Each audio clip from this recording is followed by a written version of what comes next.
వార్తా విశ్లేషణ కార్యక్రమం లైవ్ షోకి స్వాగతం. ఇక అతిథుల పరిచయం శ్రీ చింత రాజశేఖర్ గారు. ఇక ఈరోజు ఒక విశిష్టత, మన సాక్షి టీవీ 15వ వార్షికోత్సవం సందర్భంగా అందరికీ శుభాకాంక్షలు.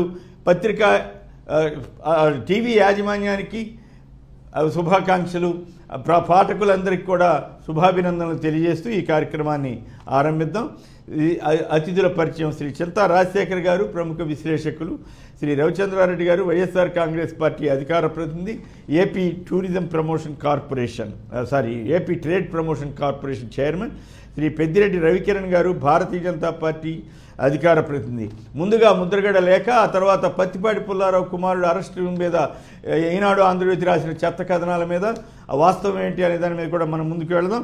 ముద్రగడ గారు రాసిన లేఖ చాలా గమ్మత్తుగా ఉంది. ఆయన వ్యంగ్యాస్త్రాలు సంధిస్తూ రాసిన లేఖ మరి కలకలం సృష్టిస్తుంది.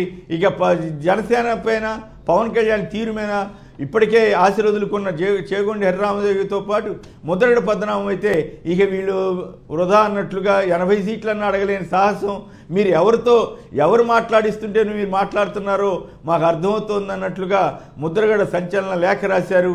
సో ఈ పరిణామాలు, అలాగే మరోవైపు సభ ఎందుకు ఫెయిల్ అయింది, ఎందుకు క్యాడర్లో అంత నైరాశ్యం ఏర్పడింది రెండు పార్టీలు, జనసేన తెలుగుదేశంలో, ప్రత్యేకించి జనసేన బలం లేదు ఇంటూ జనసేన పరువుని పవన్ కళ్యాణే ఎందుకు తీసుకున్నారు, దానివల్ల వచ్చే లాభం ఏంటి?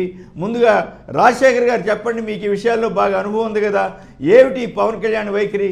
ముద్రగడ లాంటి నాయకుడు చివరికి అంత అసంతృప్తితోటి, బాధతోటి ఉత్తరం రాసిన తీరు మీద మీ విశ్లేషణ ఏమిటి? నమస్తే సార్, మీకు సహచర ప్యానలిస్టులకి అందరికీ వెరీ గుడ్ మార్నింగ్. అలాగే సాక్షి యాజమాన్యానికి, సాక్షి వీక్షకులందరికీ 15వ వార్షికోత్సవ గుడ్ విషెస్ అండి. ఇక్కడ ముద్రగడ పద్మనాభం గారు రాసిన లేఖ కానీ, లేకపోతే హరిరామ్ జోగి గారు రాసిన లేఖ కానీ స్పష్టంగా వాళ్ళ అసంతృప్తి ఏంటో కాపు సామాజిక వర్గం, ఎవరైతే ఉభయ గోదావరి జిల్లాలో పవన్ కళ్యాణ్ కి బలమైన ఓటు బ్యాంక్ ఉందో వాళ్ళ మనోభావాలు అవి రిఫ్లెక్ట్ చేస్తున్నాయండి. పవన్ కళ్యాణ్ నిన్న తాడేపల్లిగూడెం సభలో మాట్లాడుతూ కొన్ని అవాస్తవాలు, అంటే పవన్ కళ్యాణ్ పార్టీ పెట్టినప్పటి నుంచి ఒక మైండ్ గేమ్ ఆడుతున్నాడు, యువతని ఇన్ఫ్లుయెన్స్ చేసే గేమ్ మాత్రమే వాడుతున్నాడు. తానేదో పెద్ద దార్శనికుడని, తాను భగత్ సింగ్, చంద్రశేఖర్ ఆజాద్, సుభాష్ చంద్రబోస్, చెగువేరా ఆశయాలకు కలిగిన వాడినని, ప్రజల కోసమే ఉన్నానని చెప్పి ఆయన యువతని అట్రాక్ట్ చేసుకుంటాడు. గుంటూరు శేషేంద్ర శర్మ గారి వాక్యాలు చదివి, ఆయన కవితలు చదివి వాళ్ళని అట్రాక్ట్ చేసుకుంటారు. కానీ పవన్ కళ్యాణ్ చెప్పే ఈ చంద్రశేఖర్ ఆజాద్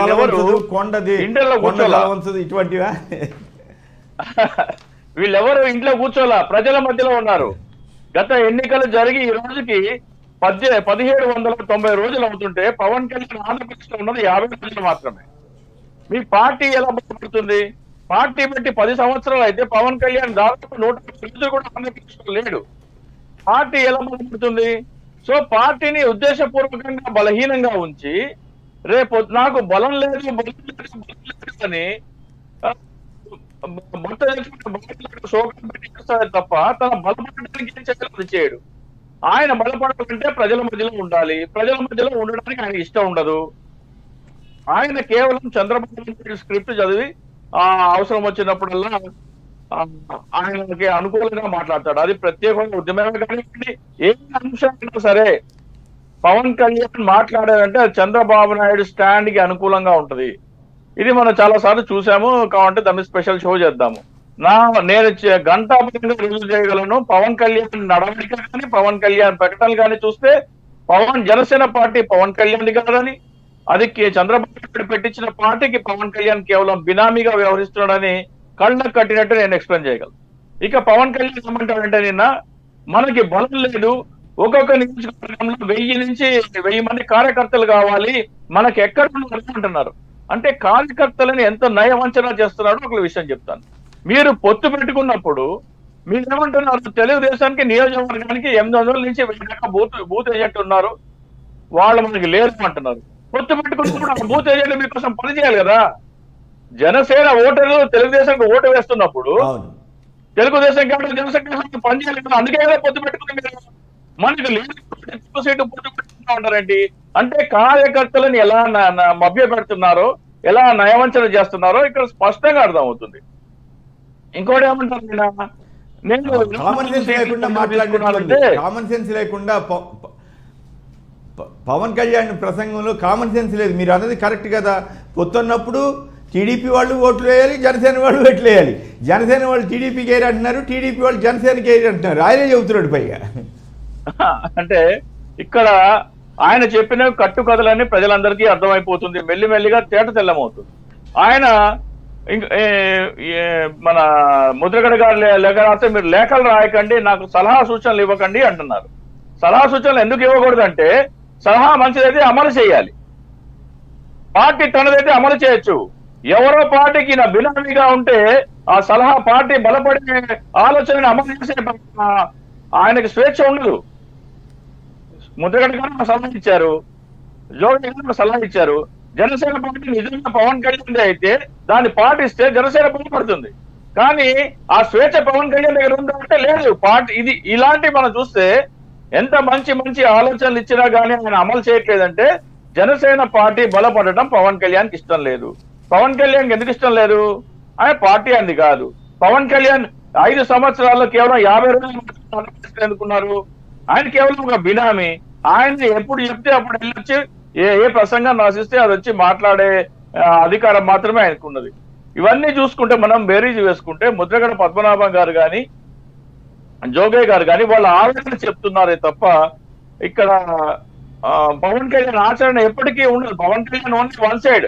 మీరు నాకు సలహా సూచన చెప్పకండి, నేను చెప్పింది అమలు చేయండి. ముద్రగడ లేఖను మీరు చూసింటారు కదా సార్ కాదు, ముద్రగడ లేఖను మీరు చూశారు కదా. దాంట్లో హైలైట్స్ ఆయన చాలా వ్యంగ్యంగా రాసిన తీరు కానీ, 80 సీట్లు కూడా అడగలేని పరిస్థితిని కానీ, ఎవరో రాశారని కానీ, వాటి మీద మీ అభిప్రాయం ఏంటి? ఆయన రాసిన లెటర్ మీద ఆయన ఎఫెక్ట్ ఏ రకంగా ఉండబోతోంది కాపు సామాజిక వర్గం మీద? ఇక్కడ ముద్రగడ పద్మనాభం గారు కాపు సామాజిక వర్గం జనసేన ఓటర్ల మనోభావాలను వ్యక్తపరుస్తున్నారు. ఆయన 100%. అంటే పవన్ కళ్యాణ్ ఓటర్స్ లో 2 రకమైన వ్యక్తులు ఉంటారండి.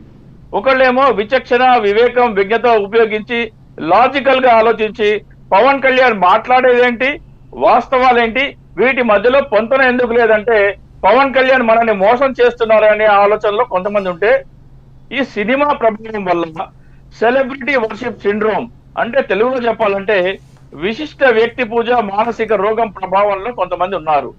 వాళ్ళకి విచక్షణ ఉండదు, వివేకం ఉండదు, లాజికల్ థింకింగ్ ఉండదు, వాస్తవాలని బేరీజ్ వేసుకునే మానసిక శక్తి ఉండదు వాళ్ళకి. వాళ్ళు పవన్ కళ్యాణ్ ఏం చెప్తే అదే కరెక్ట్ అంటారు. ఉదాహరణకి మొన్న ఏమన్నారు, నాకు 24 అసెంబ్లీ 3 లోక్సభ సీట్లు ఇచ్చారు, ఒక్కొక్క లోక్సభ సెగ్మెంట్ లో అసెంబ్లీ సెగ్మెంట్లు ఉంటాయి కాబట్టి ఆయన కూడా మనకి ఇచ్చినట్టు ఉన్నారు. అంటే పవన్ కళ్యాణ్ తన అభిమానులని, తన కార్యకర్తలని ఎంత చేతగాని చవట సన్నాసి దద్దమ్మలుగా ట్రీట్ చేస్తున్నాడో అర్థం చేసుకోవాలి.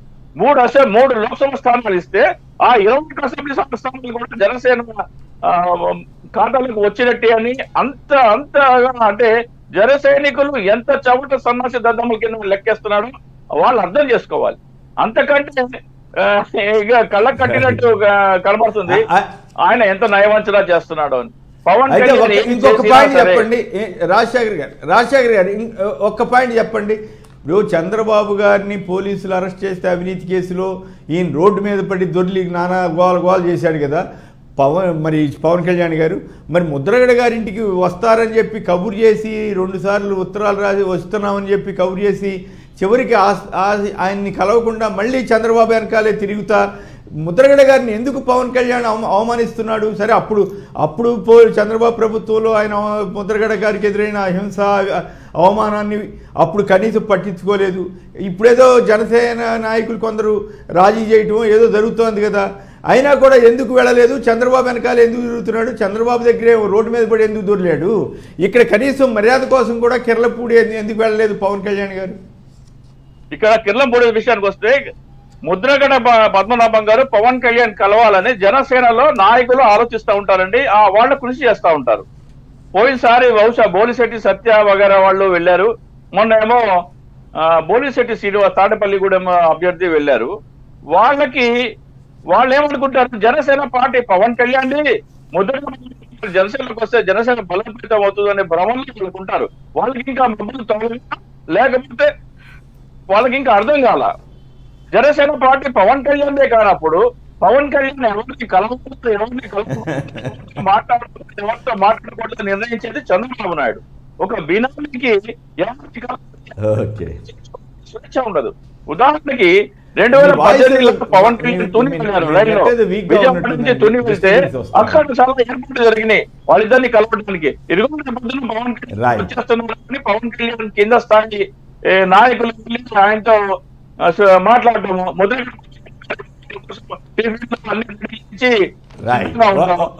ఒక్క నిమిషం రాజశేఖర్ గారు, మీ వాయిస్ కట్ అవుతుంది.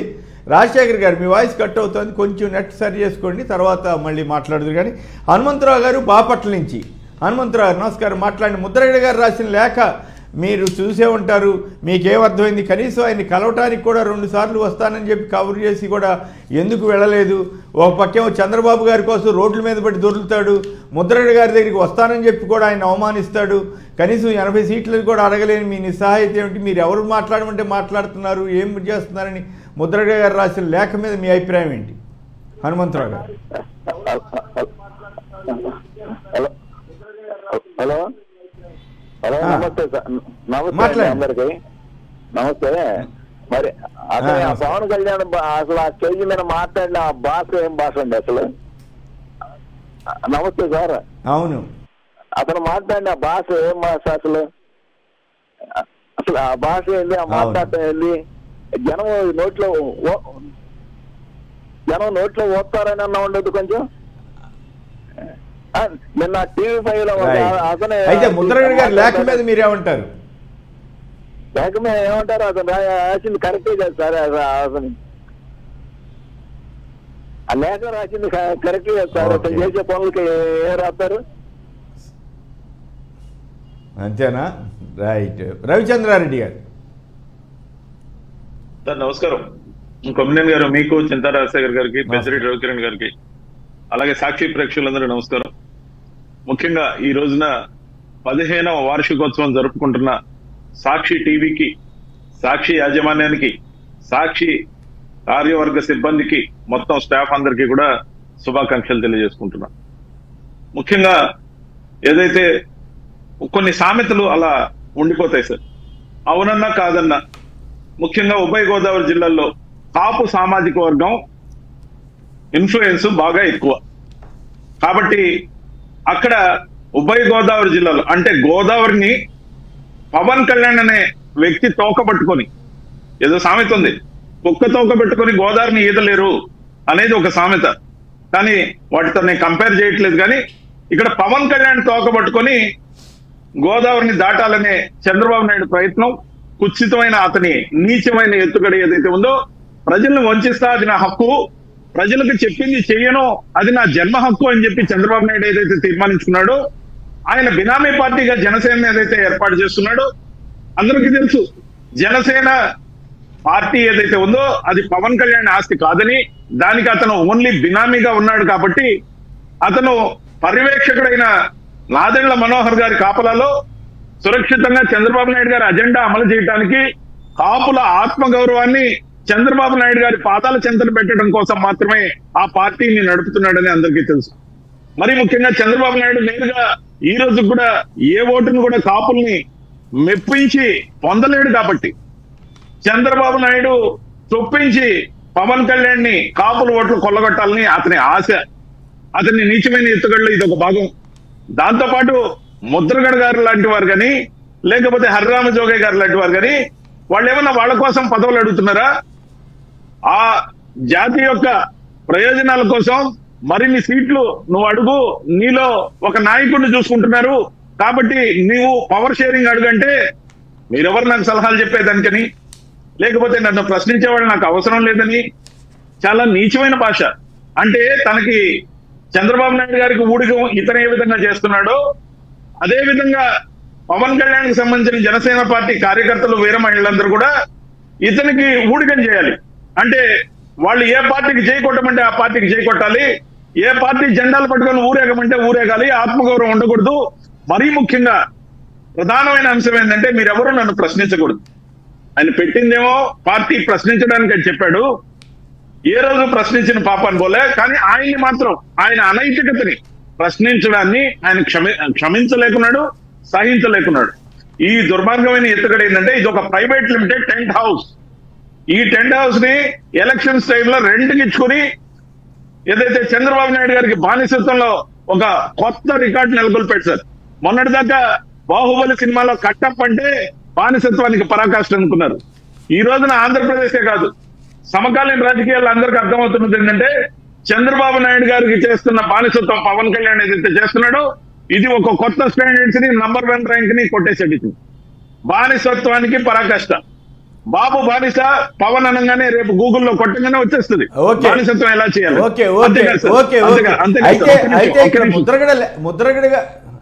ముద్రగడ గారు లేఖ మీద మాట్లాడండి. మీరు రోజువారీ ఉపన్యాసం కాదు కదా సార్. ముద్రగడ గారి లేఖని ఉద్దేశించే దాని లేఖలో అంశాలని పైన టచ్ చేస్తా. ఎందుకంటే కాపుల ప్రయోజనాల గురించి కనీసం 80 సీట్లు ఎక్కడ పాపం జోగయ్య గారు 60 అడగమన్నారు, ఆఖరికి 40 అన్నా తీసుకురా బాబు అన్నారు.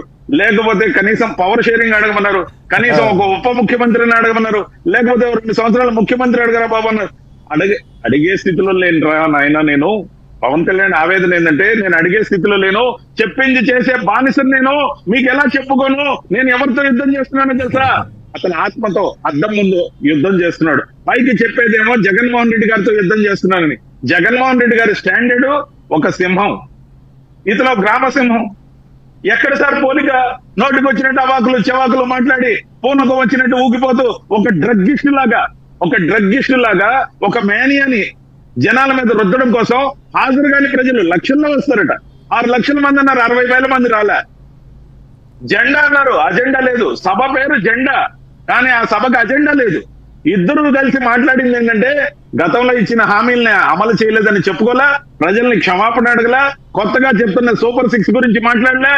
వాళ్ళకి చెప్పడానికి ఏం లేదు. ప్రజల్ని ఏమార్చాలి, ప్రజల్ని మైమర్పించడానికి 4 పడికట్టు పదాలు సినిమా స్క్రిప్ట్ రాసుకురావాలి. వామనుడు అంటాడు, అదంటాడు, యుద్ధం అంటాడు. కొంచెమన్నా ఏమన్నా ఇంగితం ఉందా? ఆంధ్రప్రదేశ్ ప్రజలు మొత్తం కూడా గమనించింది ఒక్కటే, ఈ పెయిడ్ స్టార్ ఏదైతే ఉన్నాడో ఈ పెయిడ్ స్టార్ నిన్న చేసింది పావల పేమెంట్ కి 30 యాక్షన్ చేశాడు. పావల పేమెంట్ కి 30 యాక్షన్ చేశాడు. ఎందుకంటే బాసుని మెప్పిస్తే మరో బిస్కెట్ పడేస్తాడు, మరింతగా మనం మొరగచ్చు. ఇతని భావజాలం అది. Okay right. కృష్ణ గారు కృష్ణా జిల్లా నుంచి. కృష్ణ గారు నమస్కారం. మాట్లాడి ముద్రగడ గారి లేఖ ప్రభావం ఏ రకంగా ఉంటుంది? ముద్రగడ గారు రాసిన వ్యంగ్యమైనటువంటి లేఖలో ఉన్న అంశాలపైన మీరు ఏకీభవిస్తారా?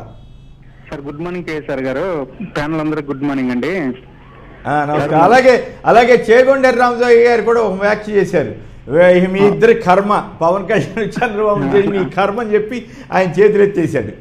అవును సార్ పవన్ కళ్యాణ్ గారు మొన్న సభలో జెండా సభలోని ఖచ్చితంగా తాగొచ్చి మాట్లాడాడు సార్. ఇది 100% కరెక్ట్. ఆయన ఫస్ట్ నేను స్టార్టింగ్ నుంచి విన్నా సార్. నేను స్టార్టింగ్ లో మాట తడబడుతుంది సార్. ఎగ్జాక్ట్లీ కరెక్ట్ సార్, తాగే మాట్లాడారు. అయితే ఇక్కడ మనం డిబేట్ లో అట్లా కాదు మిత్రమా. డిబేట్ లో మాట్లాడేటప్పుడు సరే రాజకీయ నాయకులు వాళ్ళు మాట్లాడుకోవచ్చు, కానీ మనం మాట్లాడేటప్పుడు ఎట్లా మాట్లాడాలంటే తాగొచ్చి మాట్లాడారని మనం అనకూడదు. తాగొచ్చినట్లు కాదు చెప్పేదేనండి, తాగి వచ్చినట్లుగా అనిపిస్తుంది ఆయన మాట తీరు. అట్లా తాగి వచ్చిన వాళ్ళు అట్లా మాట్లాడతారు, కానీ ఈయన తాగాడో లేదో మనకు తెలియదు, అది వేరే విషయం.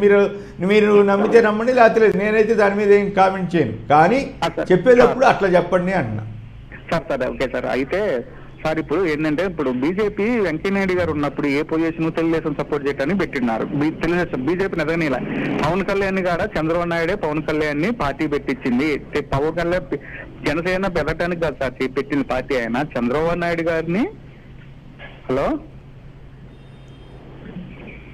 వినపడతాను, చెప్పండి, కంప్లీట్ చేయండి. చంద్రబాబు నాయుడు గారిని వినపడతాను, కంప్లీట్ చేయండి. చంద్రబాబు నాయుడు గారిని పెంచడానికే తప్ప కానీ జనసేన ముఖ్యమంత్రి కావాలని పవన్ కళ్యాణ్ ముఖ్యమంత్రి కావాలని పెట్టలేదు సార్. ఇది వెంకయ్యనాయుడు గారు ఏది బాణీలో చేశాడో ఎట్నే పవన్ కళ్యాణ్ అడిగిన చేయట్లేటానికి అది కాదు సార్. అది ఎగ్జాక్ట్లీ కదా సార్. చంద్రబాబు నాయుడు గారికి పెట్టారు మీరు. అవును సార్, అంతే సార్. రైట్. సత్యనారాయణ గారు హైదరాబాద్ నుంచి. సత్యనారాయణ గారు నమస్కారం, మాట్లాడండి. నమస్కారం సార్. అక్కడ ఉన్న పెద్దలందరికీ మీ సభ చూస్తే నవ్వాలో ఎడవాలో అర్థమైంది. అసలు నాకు ఈ వైఎస్ఆర్సీపీకే లాభం సార్. ఆ సభ వల్ల వాళ్ళు ఏందనే తేలిపోయింది. ఒక సభ, ఒక రాజకీయ నాయకుడు ఇది చేసిండు, ఈ లోపాలు ఉన్నాయి, నేను సరి చేస్తాను, నేను ఇది చేస్తాను, ఎక్కడన్నా ఏంది అది స్థాయిని మించి మాట్లాడట్లేదండి. ఇది సాయంత్రం 175 పోటీ చేసి 150 గెలిచిన ఆయన ఒక్క సీటు గెలవకుండా నేను తొక్కుతా చేస్తా, ఏందది చెప్పండి. ఈ లోపాలు ఉన్నాయి ఈ ప్రభుత్వంలో, మేము వచ్చింది మంచిగా చేస్తామని చెప్పండి.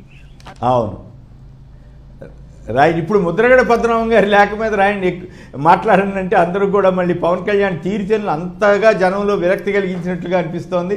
ఎవరు మాట్లాడినా కూడా పవన్ కళ్యాణ్ తీరుతెన్ను మాట్లాడిన మాటల్లో ఉపన్యాసంలో ఉన్న ఏమంటాము, తన పార్టీనే తను గబ్బు పట్టించుకున్నాడు, తన పార్టీనే అప్రతిష్ట పాలు చేసుకున్నాడు, మనకి బలమే ఉందని చెప్పాడు, మనకి అసలు ఎవరున్నారన్నాడు. మరి అలాంటప్పుడు పార్టీ పెట్టడం ఎందుకనే సందేహం జనసేన కేడర్కే వచ్చినట్లుగా ఉంది. ఇక పెద్దిరెడ్డి రవికిరణ్ గారు నమస్కారం, మాట్లాడండి. కేసీఆర్ గారు, ముందుగా మీకు తోటి ప్యానలిస్ట్ కి, సాక్షి టీవీ వీక్షకులకు శుభోదయం అండి. సాక్షి 15వ వార్షికోత్సవం సందర్భంగా యాజమాన్యానికి, సిబ్బందికి, వీక్షకులకి అందరికీ అభినందనలు, శుభాకాంక్షలు అండి. నిన్న కాపు సంఘీయుల్లో ఉన్నటువంటి కురువృద్ధులు, పెద్దలు ఇద్దరు ఉభయ గోదావరి జిల్లాల నుంచి, ఒకరు ఉమ్మడి తూర్పు గోదావరి, ఇంకొకరు ఉమ్మడి పశ్చిమ గోదావరి, ఉభయ గోదావరి జిల్లాల నుంచి ఒకేసారి లేఖలు రావటం యాదృచ్ఛికమైన అయినా సరే అది స్థూలంగా ఏం ప్రతిస్ఫుటిస్తుందంటే సంఘీల్లో ఉన్నటువంటి ఒక ఆవేదన, ఒక బాధ, ఒక డిసప్పాయింట్మెంట్, ఇంకేమి చేయలేవు అని నైరాశ్యత. అది స్పష్టంగా లేఖల్లో, 2 లేఖల్లోనూ కనపడుతుంది. ఇది బాధాకరం. ఎందుకంటే ఇప్పుడు ఏది ఎలా ఉన్నా ఇప్పుడు ముద్రగడ లేఖ గారి గురించి చూసుకుంటే, ఇప్పుడు జనవరి 3వ తారీఖు పవన్ కళ్యాణ్ గారు ఒక లేఖని విడుదల చేశారు.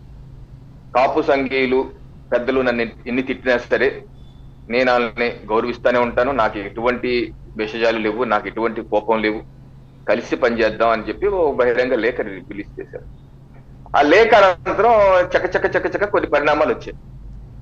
ఆ పరిణామాలు ఎంతవరకు వెళ్ళాయి మనం చూసాం. బొలిశెట్టి శ్రీనివాస్ గారు వెళ్ళి అక్కడ మాట్లాడటం, వారు ఒక లేఖ తీసుకెళ్లి పవన్ కళ్యాణ్ గారు ఒక లేఖ ఇచ్చి తీసుకొచ్చి వీరికి ఇవ్వటం, లేఖా శ్రవంతులు జరగటం, ఆ విషయాన్ని బాగానే చెప్పారు. శ్రీనివాస్ గారు చెప్పారు, ఇలా ఇచ్చాను, అప్పుడు ఇలా రెస్పాండ్ అయ్యారు, అలాగా నా మీద అలా లేదనమాట, నా మీద మంచి భావన ఉంది, నాకు మాత్రం ఏముంటుందని చెప్పి ఇద్దరు చక్కగా జరిగింది, కలవబోతున్నారు, జనవరి 22వ తారీఖు కలవబోతున్నారని వారే చెప్పారు. మనం అందరూ చెప్పింది కాదు కదా, వారే చెప్పారు. అయితే ఇప్పుడు ముద్రగడ్డ గారి ఆవేదనలో అది ప్రస్ఫుటంగా కనిపిస్తుంది. మీరే కదా అన్నిసార్లు వస్తానని చెప్పి రాకుండా నేనేం చేశాను, నేనేం తప్పు చేశాను అన్న ఆవేదన. ఎందుకంటే పవన్ కళ్యాణ్ గారి వరకు ఎవరిని కలవకపోతే అది వేరే పర్లేదు.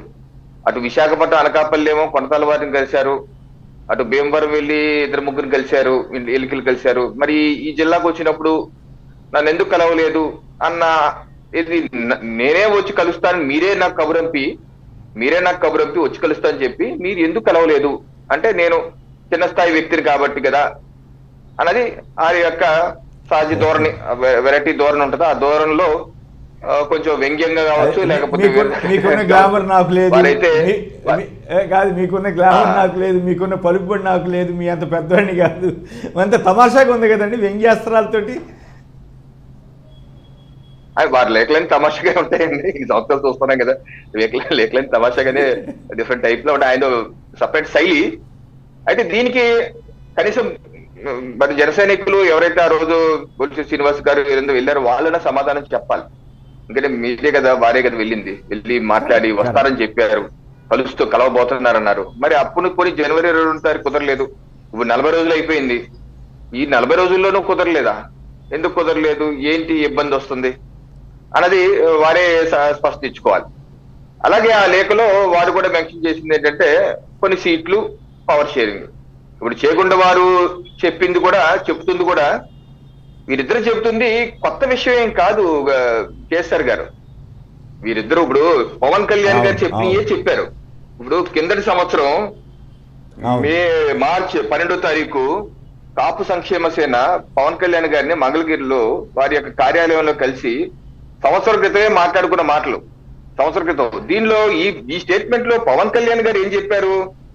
పవన్ కళ్యాణ్ గారు ఏమన్నారంటే, జనసేన నమ్మిన ఏ ఒక్కరిని ఆత్మగౌరవాన్ని తాకట్టు పెట్టబోనని పవన్ కళ్యాణ్ స్పష్టం చేశారు. తెలుగుదేశం ఒకవైపు మంచిగా ఉంటూనే మరోవైపు 20 సీట్లకే పరిమితం చేశామని సందేశం పంపిస్తోందని అంటున్నారు. నేను ఎప్పుడూ లోపాయకారి ఒప్పందాలు చేసుకోను, మీ ఆత్మగౌరవాన్ని తగ్గించను, వాస్తవిక ధోరణిలోనే మాట్లాడతా, అవమానపడి గింజుకుంటూ నేను ఎందుకుంటాను అని పవన్ కళ్యాణ్ గారు ప్రశ్నించారని ఈనాడు పేపర్లో రాశారు.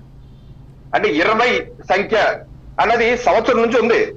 అప్పుడు చేగుండ రమేష్ గారు కూడా చెప్పింది అదే.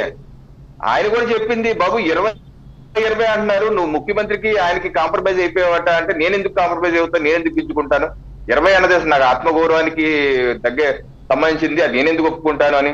అలాగే దీనిలో కూడా అధికార బదలాయింపు కూడా పవన్ కళ్యాణ్ గారు చెప్పారు. అధికారం పంచుకోవడం, బదలాయింపు కాదు, పంచుకోక తప్పదని చెప్పాలి, అధికారం పంచుకోవాలి. అంటే అధికారం సంఖ్యాబలంలో ఎక్కువ ఉన్న మనం కూడా అధికారం పంచుకోవాలి, ఆ రకంగా నేను తెలియజేస్తానంటూ కూడా ఈనాడు వారు రాసిన రాత్రుల్లోనే ఆ రోజు చేసిన దాంట్లోనే ఉన్నాయి. అంటే ఈ రోజు మన చేగొండ వారు కానీ లేకపోతే ముద్దగడ వారు కానీ కొత్త విషయం చెప్పాలి. పవన్ కళ్యాణ్ గారు చెప్పిందే వారు రిపీట్ చేసి పదే గుర్తు చేస్తున్నారు. మరి ఎందుకు వచ్చిందో ఇబ్బంది, ఏ ఇబ్బంది వచ్చిందో ఏంటో అయితే మనకైతే తెలియదు. ఆ పార్టీ వాళ్ళకి తర్వాత మనకు సంబంధించిన విషయం. అయితే ప్రజాస్వామ్యవాదులు మళ్ళీ మీరు అదే జెండా వరకు వెళ్ళొద్దంటారు. అయితే ఒక నిమిషం చెప్తాను. ప్రజాస్వామ్యవాదులు కాదు, మీరు చాలా చక్కగా రవికిరణ్ గారు మీరు చాలా చక్కగా 2 లేఖల మీద విశ్లేషణ చేయటం కానీ, అంటే చేగొండ రామదేవ్ గారు మీ కరమరాబాబుని వదిలేయటం కానీ, ముద్రగడ రాసిన లేఖ మీద మీరు చక్కటి విశ్లేషణ చేశారు. అట్లాగే మీ సభ మీద కూడా మీరు విశ్లేషణ చేస్తే నాకేం అభ్యంతరం లేదు. ఒక విషయం ఏంటంటే, పార్టీ ఎవరన్నా సరే ఎలా రన్ చేసుకోవచ్చండి, వాళ్ళకి ఇబ్బంది. కాకపోతే ఏంటి, ఈ ప్రజాస్వామ్య దేశం, పార్టీలు కూడా ప్రజాస్వామ్యతంగానే రన్ చేయాలి. నేను లైఫ్ టైమ్ ప్రెసిడెంట్ అయిపోతాను అని తీర్మానాలు చేసుకుంటారు. ఇటువంటి లేకపోతే మీరు నాకు సలహాలు ఏమి చెప్పద్దు. ప్రజాస్వామ్యంలో ఏంటంటే ప్రజలు ప్రభువులు, పాలకులు, పార్టీ అధినేతలు, సేవకులు. మనం ఏం చెప్పి ప్రధానమంత్రి నరేంద్ర మోడీ గారు ఏమన్నారు, నేను ప్రధాన సేవకుడిని, నాకు సేవించే అవకాశం ఉన్నారు ఇవ్వమన్నా. అలాగే ఒక పార్టీ రన్ చేశారు ప్రజాస్వామ్యతంగా ఏంటంటే అందరి మాటలు వినాలి. అందరి మాటలు విని తర్వాత నీ పార్టీకి సంబంధించిన కోర్ కమిటీతో కూర్చొని ఏది మనకి మంచిది, పార్టీకి ఏది మంచిది, దేశానికి ఏది మంచిది, రాష్ట్రానికి ఏది మంచిది, ఒక నిర్ణయం తీసుకోవాలి. ఆ నిర్ణయం తీసుకున్నాక నిర్ణయానికి కట్టుబడి కష్టమో నష్టం ఏదన్నా సరే తను భరించాలి. అధినేత అన్నవాడు దాన్ని భరించాలి. సక్సెస్ అన్న భరించాలి, ఫెయిల్యూర్ అయినా భరించాలి. ఫెయిల్యూర్ అయితే సరిదిద్దుకుంటాం. ఇప్పుడు మేము 7 దశాబ్దాలుగా పార్టీ రన్ చేస్తున్నాం సార్. అనేకమైన ఆటుపోట్లు ఎదుర్కొన్నామండి. కొన్నిసార్లు ఫెయిల్ అవ్వచ్చు, కొన్నిసార్లు సక్సెస్ అవ్వచ్చు. కాకపోతే వినాలి. అసలు వింటాం, నాకు చెప్పద్దు, నాకు బగబగమండే రక్తం కావాలి, బగబగమండే నెత్తురు కావాలి, ఈ నెత్తురు ఉంటే చాలు కానీ నాకు సలహాలు వద్దు, నాకు ఎవరు చెప్పద్దు, ఎన్ఆర్ఐలు చెప్పద్దు, పెద్దలు ఎవరు చెప్పద్దు, ఎవరు చెప్పద్దు అంటే ఏంటి, ఏం సందేశం? ప్రజాస్వామ్యయుతంగా ఆలోచించే వ్యక్తులు ఎవరైనా సరే హర్షిస్తారా? ఇది ఒక బాహాటమైన వేదికలు, వేరే పార్టీతో పంచుకున్నటువంటి వేదికలు, నువ్వు అంతర్గత సమావేశంలో కూర్చొని చెప్పు. ఇప్పుడు అంతర్గతంగా ఒక పార్టీ మీరు కూర్చుంటామంటే, ఏమైనా వాళ్ళ మాట మాకు, ఇది నేలా చెప్తాను, నువ్వు బయటికి వెళ్ళి బాగు మాకు, వచ్చే మాకు అని తిడతాం, ఏదో చేస్తాం. అంతర్గత సమావేశంలో.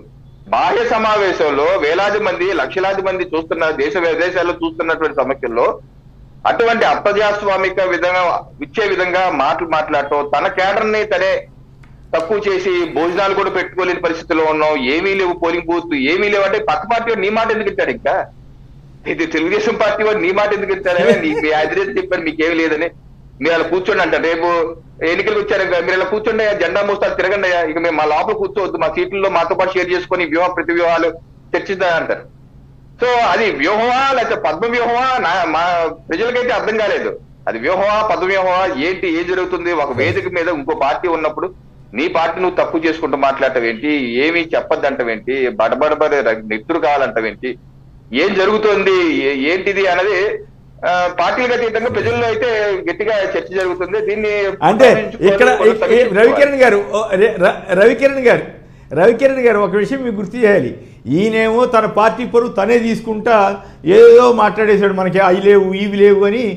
మరి 5 ఏళ్ళు ఎవరు చేయొద్దన్నాడు? ఆయన ఎవరన్నా 10 ఏళ్ళ నుంచి చేయలేదు, ఎందుకు చేయలేదు? అచ్చంగా సినిమా షూటింగ్ల మధ్యలో వచ్చి రాజకీయం చేయడం కాకుండా చేయలేదు. మరోవైపు మీరు గమనిస్తే చంద్రబాబు నాయుడు గారికి ఏజ్ ఫ్యాక్టర్ బాగా పనిచేస్తున్నట్లుంది. ఆయన మానసిక పరిస్థితి అంటే త్వరగా మర్చిపోవటం. చివరికి ఏమంటున్నాడు ఆయన, వైసీపీ విన్నింగ్ టీం అని ఆయనే చెప్తున్నాడు.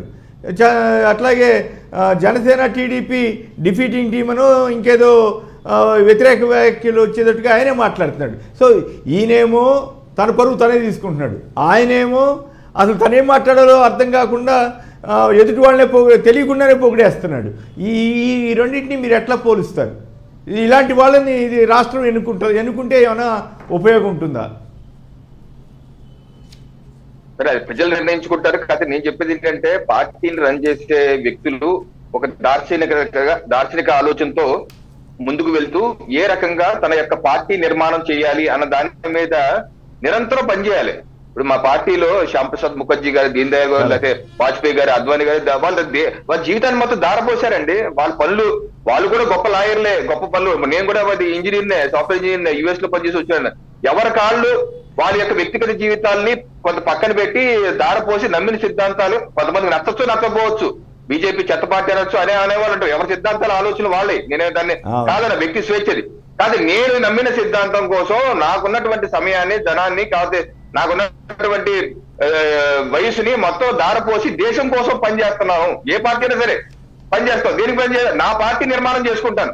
నిర్మాణం చేసి నా పార్టీ ఆలోచన విధానం ప్రకారం ప్రభుత్వం రావాలి. నా పార్టీ నా యొక్క సిద్ధాంతాలను ప్రజలకు సేవ చేయాలి. నేనంటే ఏంటో ఎంత డిఫరెంట్ గా ఉందో ప్రజలకు చూపించాలి. ఆ యొక్క తపన, కోరిక, ఒక బగబగ అంటే జ్వాలాగ్ని ప్రతి వ్యక్తిలోనూ, ప్రతి పార్టీ కార్యకర్తలోనూ ఉంటది. అలా ఉండి నిర్మాణం చేసుకోవాలి. కానీ మీరు నన్ను గెలిపించలేరు, మీకు ఏమీ బాగలేదు, నిన్ను నమ్ముకుని అసలు మీరు నాకు 10 సీట్లు ఇచ్చుంటే కనుక నేను వేరే రకంగా 10 సీట్లు ఎవరివ్వాలి సార్? నాయకుడుగా నేను గెలిపించుకోవాలి 10 మంది. నాకు మోడీ నా ధైర్యం సార్. మోడీ ఢిల్లీలో ఉంటాను, మోడీ నా ధైర్యం. మోడీ నా వెనకాల ఉన్నారు, ఆయన చూసుకుంటారని చెప్పి నేను ముందుకెళ్ళిపోతాను. ఆయన ఉన్నాను, నేను ముందుకెళ్ళిపోతాను. అంతేగాని మోడీ వచ్చి రవికిరణ్ బేస్ట్, ఆయన పనిచేయడు, ఆయన వల్ల నేను ఓడిపోయాను అంటే ఏముంది సార్? ఇంక పార్టీ ఎక్కడున్నా నరేంద్ర మోడీ, వాజ్పేయి గారు, లేకపోతే అద్వానీ గారు, లేకపోతే నడ్డా గారు, వీళ్ళందరూ నా ధైర్యం. నేను చూసుకుని వెళ్ళిపోతాను అంతే. అంటే నా నాయకులే వచ్చి నన్ను చెప్తే నేనేమైపోతాను? ఇంకా కొత్త సిద్ధాంతం పెడుతున్నాడు మన పవన్ కళ్యాణ్ గారు. తనని వీళ్ళందరూ గెలిపించాలంటే ఆయన వాళ్ళని గెలిపించడం కాదు, తమాషా వ్యవహారం. రైట్, దుర్గా ప్రసాద్ గారు నిడదవోలు నుంచి. దుర్గా ప్రసాద్ గారు నమస్కారం, మాట్లాడండి. నమస్కారం అండి. 15 సంవత్సరాల పుట్టినరోజుకి సాక్షికి వందనాలు. మీ యాంకరింగ్ నాకు నచ్చింది. మీరు నా అభిమానం కావడం వల్ల మీకు మరీ థ్యాంక్స్ చెప్తున్నాను. సార్, ఒక్క విషయం ఏంటంటే హరిరామ జోగయ్య గారు, ముద్దగడ పద్మనాభం గారు మా కాపు జాతి దేవుళ్ళు అంటే కూడా తక్కువేనండి. దేవుళ్ళనే చెప్పాలి. ఆ దేవుళ్ళు కోరుకునేది ఏంటంటే హరిరామ జోగయ్య గారు ఈ వయసులో కూడా ఆయన పార్టీలోకి వచ్చి నామినేట్ చేస్తే గెలిచిపోయేంత శక్తి ఆయనకు ఉందండి. ముద్రగడ పద్మనాభం గారు ఎన్టీ రామారావు టైంలో మంత్రిగా ఉన్న సమయంలో ఆయన ఇంటికి కరెంటు బిల్లు కట్టలేదంటే మీరు అందరికీ ఏం చేస్తారో అలాగే చేయండి, మీరు పీకేసుకోండి అని చెప్పాడండి లైన్మెన్ కి. అంత మహానుభావుడు అండి ఆయన. వాళ్ళిద్దరి మాటలకి లెక్క చేయకపోతే అసలు నేను కాపు జాతి కోసం పనిచేస్తున్నాను అనడం లాంటిది మా జాతి దురదృష్టం అండి. తర్వాత రెండో విషయం ఏంటంటే, ప్లీజ్ కట్ చేయకండి, మా 3 విషయాలు మాట్లాడాలా. రెండో విషయం ఏంటంటే, ఈ బీజేపీ వారు చక్కగా ఆరాటంగా ఆందోళన చెందుతూ మంచిగా సమాధానం చెప్తున్నారు, సంతోషం అండి. ఈ రోజు బీజేపీ గనక తెలుగుదేశం పార్టీతో అలయన్స్ తీసుకుంటే బీజేపీ పరువు రాష్ట్ర వ్యాప్తంగా కాదు దేశవ్యాప్తంగా పోతుంది అన్న సంగతి ఈ కార్యకర్తలకు తెలియదా అండి? ఈ నాయకులకు తెలియదా అండి? తెలుసుంటే ఎందుకు లెటర్ ద్వారా తెలియజేయరు? మనకు బహిరంగంగా అక్కర్లేదు, లెటర్ ద్వారా తెలియజేయరు. ఆయన నిజంగా రానున్న కాలంలో డిపాజిట్లు వచ్చి ఇంకా ముందు కాలంలో బీజేపీ వచ్చే అవకాశాలు ఉండాలి అంటే ఇటువంటి శక్తులకు దూరంగా ఉండాలి అనేటువంటిది భావించి ఈ భావన వాళ్ళకి తెలియజేస్తారని ఆశిస్తున్నాం. ఇంకొక చిన్న విషయం, రవికిరణ్ గారు సంక్షిప్తంగా చెప్పండి. రవికిరణ్ గారు సంక్షిప్తంగా చెప్పండి. ఆయన చెప్పినట్లుగా మరి దూరంగా ఉంటారా వాళ్ళని దుష్టశక్తులని ఆయన అన్నాడు, వేరే విషయం. కానీ బట్ పేపర్లో ఇవాళ కూడా హన్స్ ఇండియా కానీ నిన్న ట్రెక్కర్ క్రానికల్ కానీ మీరు ఏదో కలవబోతున్నట్లు వచ్చింది, మీకేమైనా ఇండికేషన్ వచ్చిందా? సార్ ఇప్పుడు ఈ పేపర్లు ఎన్ని సంవత్సరాల క్రితం నుంచి మీరు ఒకసారి గుర్తుంటే ఇది మోడీ గారిని, ప్రధానమంత్రి గారిని, చంద్రబాబు నాయుడు గారు కలిసి రాష్ట్రపతి భవన్ లో షేక్ హ్యాండ్ ఇచ్చినప్పుడే ఆ యొక్క జాతీయ పత్రిక కూడా రాసేస్తారు, కలిసిపోయారు, అయిపోయింది, కలిసిపోయారు, వాళ్ళు ఎన్డీఏలో జాయిన్ అయిపోతున్న సంవత్సరం నుంచి రాసుకున్నారు. ఇప్పటి వరకు ఏమైంది సార్? మన కళ్ళ ముందు తెలంగాణ ఎన్నికలు అయిపోయినాయి, అన్ని అయిపోయినాయి. మేము చేసినటువంటి పదాధికారుల తీర్మానం కూడా రాష్ట్రంలో, ఆంధ్రాలో ఒకసారి, కేంద్రంలో మరొకసారి బీజేపీ సర్కార్. సో మేము అన్ని స్థానాల్లో 175 అసెంబ్లీ స్థానాలు, 25 పార్లమెంట్ స్థానాల్లో సంసిద్ధంగా ఉన్నాం. ఆ రకంగా నేను మొన్న రాజ్నాథ్ సింగ్ గారు వచ్చినప్పుడు కూడా మాకు స్పష్టమైన ఇచ్చారు, మీరు ముందు వెళ్ళండి, ప్రధానమంత్రి నరేంద్ర మోడీ గారు ప్రతి కుటుంబానికి సంక్షేమం అందించారు, ఆ విషయం తెలియజేయండి, భారతీయ జనతా పార్టీకి ఒక అవకాశం నుంచి అడగమన్నారు. మేము ఆ రకంగా ముందుకు వెళ్ళిపోతున్నాం. సరే, పొత్తులు ఎత్తులు అనేది తర్వాత చూద్దామండి. మేమైతే దానిలో స్పష్టతగా ఉన్నాం, అన్ని స్థానాలకు సంసిద్ధం అవుతున్నాం అండి. రాజశేఖర్ గారు మీరేమంటారు? సంక్షిప్తంగా చెప్పండి, మళ్ళీ వేరే అంశంలోకి వెళ్ళాలి. ఇక్కడ మొన్న పవన్ కళ్యాణ్ గారు నాకు సలసల మరిగే రక్తం కావాలి అని అంటున్నారు, నన్ను ప్రశ్నించకూడదు, నేను చెప్పింది చేయండి అంటున్నారు. ఈ తరహా భాష ఎవరు వాడతారంటే జిహాదీలను తయారు చేసేటప్పుడు ములాలు వాడతారు. మీరు ఎదురు ప్రశ్నలు వేయకండి, వాళ్ళు అడుగుతారు పాపం అమెరికా ప్రజలు ఎందుకు చంపాలంటే మీకు స్వర్గంలో ఇక్కడేం దొరుకుతుందో చెప్పరు. సో మీకు కేవలం చెప్పింది చేయడమే. సో ఇక్కడ జన సైనికులను జిహాదీలుగా మార్చి ఆయన తెలుగుదేశం కోసం ఉపయోగిస్తున్నాడు తప్ప ఆయన పార్టీ బలపడడం కానీ రాష్ట్ర ప్రయోజనాల కోసం కానీ ఏమాత్రం ఆయన పని చేయట్లేదు. ఇది చాలా స్పష్టం. అంటే ఒక ప్రజాస్వామ్యం వరకు ఎంత అభిమానం చూపించినా వాళ్ళేమి అట్లా అంత అమాయకంగా వెళ్ళరు. అయితే వీళ్ళు పొత్తు పెట్టుకుంటారా లేదా సంక్షిప్తంగా చెప్పండి. పేపర్లోనేమో రకరకాల వార్తలు వస్తాయి. మళ్ళీ రవిచంద్రారెడ్డి గారు కూడా దాని మీద మాట్లాడిన తర్వాత పత్తిపాటికి శరత్ను అరెస్ట్ చేయడం కరెక్టా కాదన్న దాని మీదకి వెళ్దాం. ఇక్కడ పొత్తు విషయాలకు వస్తే ఇక్కడ చంద్రబాబు నాయుడు గారు ఆంధ్రప్రదేశ్ గెలవడానికి భారతీయ జనతా పార్టీతో పొత్తు పెట్టుకుంటారని నేనైతే అనుకోవట్లేదు. ఎన్నికల తర్వాత ఆయన మళ్ళీ అరెస్ట్ అవుతారు కానీ మళ్ళీ ఈడీ కేసులు, సిబిఐ కేసులు ఏమన్నా ఉంటే ప్రధానమంత్రి గారి ఆశీస్సులు, అమిత్ షా గారి చల్లని చూపు కోసం ఏమైనా పొత్తులు పెట్టుకుంటారు కానీ భారతీయ జనతా పార్టీతో పొత్తులు పెట్టుకుంటే ఆంధ్రప్రదేశ్ లో ఎన్నికల ఫలితాలు తారుమారు అవుతాయని చెప్పేసి నేనైతే అనుకోవట్లేదు. గతంలో వచ్చిన బీజేపీ ఓట్ షేర్ కానీ ఇక్కడ ఉన్న బీజేపీ పట్ల ప్రజలకున్న అభిప్రాయం కానీ అది ఏ విధంగా సరే ఓటు తెచ్చే ఒక విధానపరమైన వైఖరి తీసుకున్నాడు సార్. సార్ ఒక్క నిమిషం, మన పవన్ కళ్యాణ్ తీసుకున్నాడు సార్. రాజశేఖర్ గారు సార్, పవన్ కళ్యాణ్ ఒక విధానపరమైన వైఖరి తీసుకున్నాడు. నవ్విపోదురు కాక నాకేటి సిగ్గు, నవ్విపోదురు కాక నాకేటి సిగ్గు, నాకేటి లాభం నేను చూసుకుంటా, నన్ను విమర్శించే వాళ్ళు నాకొద్దు, నాకు సలహాలు సూచనలు అసలే వద్దు, నన్ను ప్రశ్నించకూడదు, నేను ప్రశ్నించడానికి పార్టీ పెట్టాను చెప్పా, కానీ నేను ఎనార్మస్ గా సంపాదించుకుంటున్నా, నేను బానిసత్వానికి ప్రతీక, నేను ఒక ఐకాన్ని, బానిసత్వాన్ని కొడితే నా ఫోటో రావాలి ఇక్కడి నుంచి అనేది ఆయన పంతంగా కనపడుతుంది. ఖచ్చితంగా కూడా చంద్రబాబు నాయుడు గారికి చేస్తున్న ఊడికం ఏదైతే ఉందో, బాబుకు చేస్తున్న ఊడికంకి బాబు బానిసను కొట్టినా రేపు గూగుల్లో వస్తుంది, ఖచ్చితంగా బానిసాన్ని కొట్టినా కూడా వచ్చేస్తుంది రాబోయే రోజులు. కాబట్టి రాజకీయ పార్టీతో ఏ విధంగా సంపాదించుకోవచ్చు, ఎలక్షన్లప్పుడు టూరింగ్ ప్యాకేజ్ లాగా ఓ టెంట్ హౌస్ లాగా ఎలాగా పార్టీ పేరుతో రెంట్కి ఇచ్చుకోవచ్చు, ఖచ్చితంగా సంపాదించుకోవచ్చు. రాజకీయాల్లో ఉండకూడని అంశం. బీజేపీతో పొత్తు ఉంటుందా ఉండదా? బీజేపీతో పొత్తు ఉంటుందా? నాకున్న సమాచారం ప్రకారం రవికిరణ్ కూడా తెలుసు, రవికిరణ్ గారికి కూడా మంచి అవకాశాలు రాబోతున్నాయి. ఎందుకంటే బీజేపీ తెలుగుదేశం పార్టీని సహించే ప్రసక్తి లేదు, వాళ్ళతో పొత్తు ఉండదని నాకు పక్కా సమాచారం ఉంది. 175 దగ్గరలో వాళ్ళు పోటీ చేయబోతున్నారు. ఖచ్చితంగా మంచి మంచి కొత్త అభ్యర్థులతో వాళ్ళ అదృష్టాన్ని వాళ్ళు పరీక్షించుకోవచ్చు. రైట్, ఇంకొక మాట చెప్పండి. ఇప్పుడు ఈ పత్తిపాటి పుల్లారావు గారి కొడుకును అరెస్ట్ చేయడం కూడా అక్రమం అన్నట్టుగా ఈనాడు, ఆంధ్రజ్యోతి ఇట్లాంటి గగ్గోలు పెడుతున్నాయి. కేంద్ర ప్రభుత్వ ఏజెన్సీ నోటీస్ ఇస్తే పన్నులు ఎగ్గొట్టి బినామీ పే సంస్థలు పెట్టి ఇవన్నీ మీరు చూసే ఉంటారు కదా. సంక్షిప్తంగా తలో ఒక 2 నిమిషాలు చూశాను. ఉదయం లేస్తే ఆ పనికి మాలిన పేపర్లు వద్దన్న శత్రువు ఏం చేస్తున్నాడో తెలియాలి కాబట్టి, వాళ్ళ భావజాలం, వాళ్ళ మెంటల్ కండిషన్ ఎలా ఉందో మనం చూడాలి కాబట్టి, ఆ విషపత్రికలు హెడ్లైన్స్ అన్నా కనీసం చదివి ఖచ్చితంగా వాళ్ళు నీచత్వానికి ఎంత పరాకాష్ఠకి ఏ రోజుగా రోజు కొత్త ఇండెక్స్ లేపుతున్నారో చూడాలి కాబట్టి, చూసిన దాంట్లో పత్తిపాటి పుల్లారావు గారి గురించి కానీ, కాకినాడ గేట్వే విజయసాయిరెడ్డి గారిని అన్వయిస్తూ రాసిన దుర్మార్గం కానీ, ఒకవైపు గన్ పెట్టి బెదిరించి ఈనాడులో నీతులు రాస్తాడు, సూత్రాలు రాస్తాడు, సూక్తి ముక్తాలు రాస్తాడు. సిగ్గు లేకుండా ఈ వయసులో 86 ఏళ్ళు దాటాయి. ఎంత పాపం మరి మూట కట్టుకుంటాడో తెలియదు, ఇంకెంత సంపాదించాలో ఆడటో తెలియదు. కానీ జీజే రెడ్డి కుమారుణ్ణి తుపాకీతో బెదిరించి షేర్లు కొల్లగట్టి సుప్రీంకోర్టు దాకా కేసు నడుస్తుంటే తన గురించి గురువింద సమితిలో తను చేసిన దుర్మార్గాలను వేరే వాళ్ళకి ఆపాదించి ఈనాడు లేకపోతే ఆంధ్రజ్యోతి ఈ అక్రమాల పత్రికలు ఏవైతే ఉన్నాయో రాబోయే రోజుల్లో శాశ్వతంగా మూతపడే అవకాశాలు ఉన్నాయి.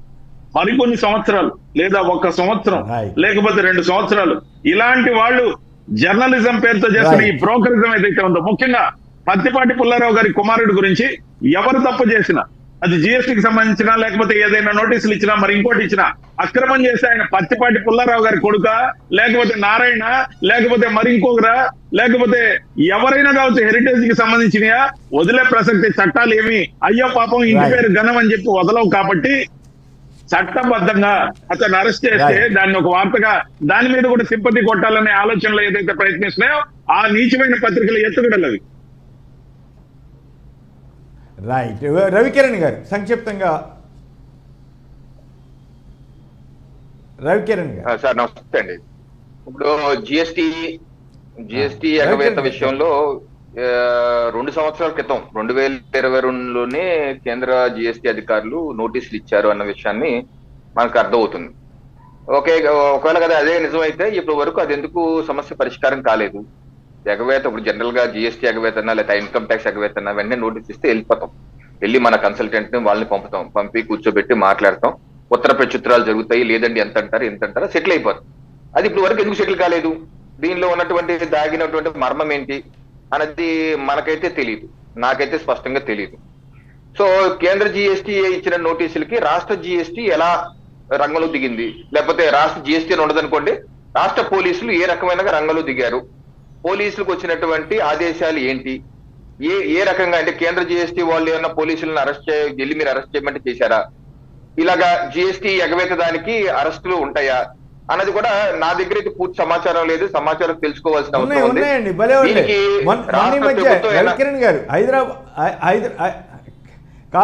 హైదరాబాద్ లో మొన్న మధ్య కొన్ని పరిశ్రమలకు సంబంధించిన పెద్ద వాళ్ళని కూడా అరెస్ట్ చేశారు జిఎస్టీ కిందే. జిఎస్టీ ఎగవేత, బినామీ కంపెనీ. ఇప్పుడు ఈవెన్ స్కిల్ స్కామ్ కేసులో 4గురిని ఈడీ అరెస్ట్ చేసింది, మీకు గుర్తుందా లేదు? అది వేరు సార్. ఈడీ మనీ లాండరింగ్ జరిగింది అని తెలిసి వాళ్ళని అరెస్ట్ చేసి విచారించి అన్ని కక్కించింది, అది వేరే విషయం. జిఎస్టీ ఎగ్గొట్టారు అన్న విషయం మీద ఇప్పుడు రాష్ట్ర అంటే 2 ఏళ్ల క్రితం ఇప్పుడు రాష్ట్ర పోలీసులు ఎంటర్ అయ్యి అరెస్ట్ చేయడం వల్ల ఎందుకు అరెస్ట్ చేయవలసి వచ్చింది, ఒకవేళ ఆ అరెస్ట్ కరెక్టా కాదా కోర్టు తెలుస్తాయి డెఫినెట్ గా. రేపు కోర్టుకి వెళ్ళినప్పుడు కోర్టులో కరెక్ట్ సరైన సమాధానం చెప్పలేదు అనుకోండి, వెంటనే రిలీజ్ చేసేమని కోర్టు, అప్పుడు డెఫినెట్ గా రాష్ట్ర ప్రభుత్వం తప్పు చేసినట్టే. సో ఆ విషయం ఇంకా పూర్తి సమాచారం తెలుసుకుని అయితే నెక్స్ట్ డిబేట్ లో మాట్లాడతారండి. Right, okay. రాజశేఖర్ గారు లాస్ట్ 1 minute. రాజశేఖర్ గారు, ఇక్కడ ఏమైపోయిందంటే ఒక పార్టీ వాళ్ళు తప్పు చేస్తే అదేమో అన్యాయమైన అరెస్ట్ అని, విపక్షాలు అరెస్ట్ అవుతే అది న్యాయబద్ధమైన అరెస్ట్ అని మనకి ఈ పచ్చపత్రికలు రాయడం అనేది పరిపాటు అయిపోయింది. చంద్రబాబు నాయుడు అరెస్ట్ అంటాము, దానిని పవన్ కళ్యాణ్ కూడా అక్రమమైన అరెస్ట్ అంటాం, ఆఖరికి సుప్రీంకోర్టు కూడా అరెస్ట్ ని కరెక్ట్ అని చెప్తే కూడా దానిని అక్రమమైన అరెస్ట్ అని చెప్పి ప్రచారం చేసుకుని ప్రజల్లో ఒక నరేటివ్ బిల్డ్ చేయడాలని చూస్తా ఉన్నారు. ఈ గతంలో ఈ మనకి కంపారిజన్ లేకపోవడం, సోషల్ మీడియా లేకపోవడం వల్ల ఆ పత్రికలు ఏది రాస్తే అదే నిజం అని నమ్ముకునే భ్రమల్లో ఉండేవాళ్ళు, అందులో నేను కూడా ఉన్నాను. కానీ ఈ రోజు నాకు కంపారిజన్ వచ్చింది, ఓహో ఇది ఇదా, సోషల్ మీడియా ప్రకారం ఇది చూస్తే దీని వాస్తవం ఇదా అని. అలాగే సాక్షి పత్రిక ఈ కుట్రలని బట్టబయలు చేసేందుకు ప్రతిరోజు ఈ తప్పుడు రాతల్ని ప్రజలకు వివరించేందుకు చేస్తున్న కృషి మాత్రం సమాజానికి చాలా అవసరం. 2 కోణాలు చూడాలి, ఆ తర్వాత ప్రజలు నిర్ణయించుకోవాలి. 2 వైపులా తెలిసి ఏది కరెక్ట్ ఏది రాంగో అని ప్రజలు తమ విచక్షణ ఉపయోగించి ఒక నిర్ణయానికి రావడానికి మంచి వేదిక అందిస్తున్నందుకు సాక్షికి ధన్యవాదాలు. రైట్. ఇక ఏదేమైనా ఇక్కడ అవినీతి కేసులో అరెస్ట్ అయ్యారు. బినామీ కంపెనీలు డబ్బులు ఎగ్గొట్టి మనీ లాండరింగ్ లాగా వేరే రూట్లో డబ్బులు మళ్లించారనే ఆరోపణ వచ్చి అరెస్ట్ చేస్తే అదేదో అక్రమ కేసు అన్నట్లుగా వీళ్ళు ప్రచారం, ఈనాడు లాంటి పత్రిక ప్రచారం చేయటం, ఒకప్పుడు అవినీతి మీద అంకుశంతో పొడవాలన్న రామోజీరావు ఇవాళ అవినీతిని బుధానేసుకుని కొమ్ము కాస్తున్న తీరు మాత్రం చాలా ఆశ్చర్యంగా ఇదిగా ఉంది. అంటే అది ఎంత కపటత్వం అనేది స్పష్టంగా అర్థమవుతుంది. ఒకవేళ జిఎస్టీ అనేది కేంద్ర ప్రభుత్వానికి సంబంధించింది, అట్లాగే రాష్ట్ర ప్రభుత్వానికి సంబంధించింది కాబట్టి దాంట్లో అభియోగాలు వచ్చాయి కాబట్టి అరెస్ట్ చేశారు అనేది వాస్తవం.